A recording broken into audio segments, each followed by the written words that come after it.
So from here you made several different options. And with those several different options, you have this opportunity to just say, I want to work on one of them or the other. Again, up to now, you'll probably just say save. But you could also say save as, and then that's the one that I had before. I'm going to say option, or maybe this is, 2 or 1 or B or A or whatever.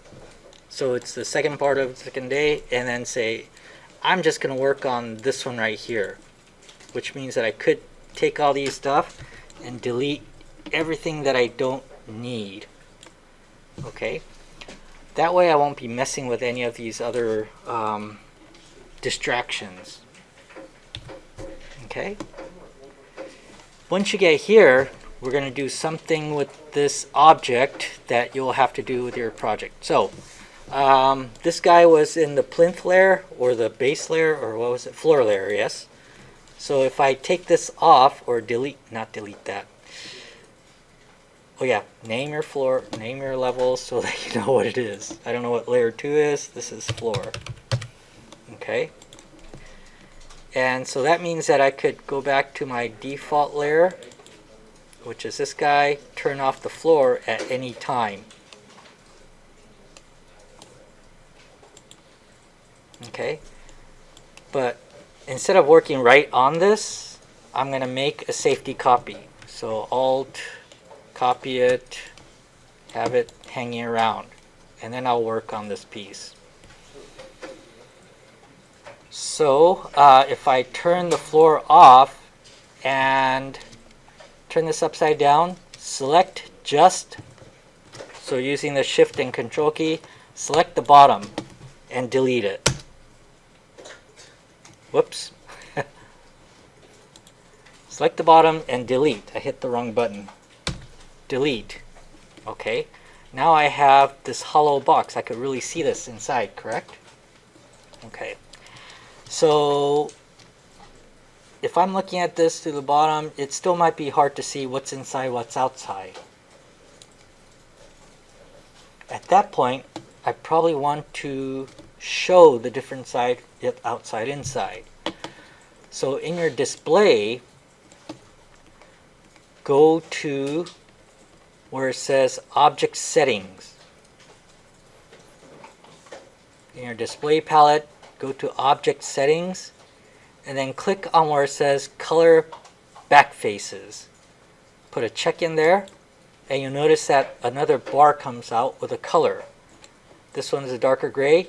You could click on that color and change it to a different color.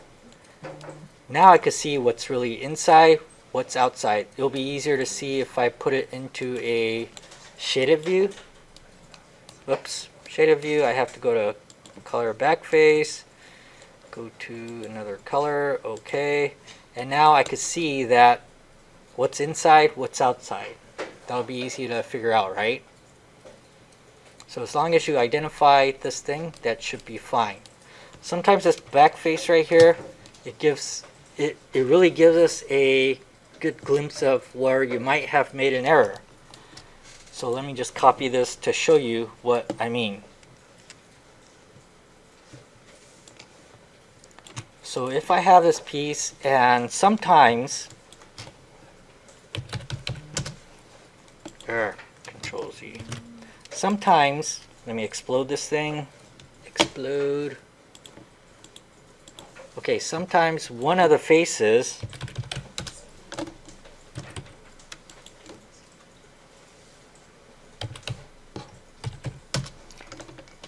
for some reason or another, the way you drew it or something, it might show as it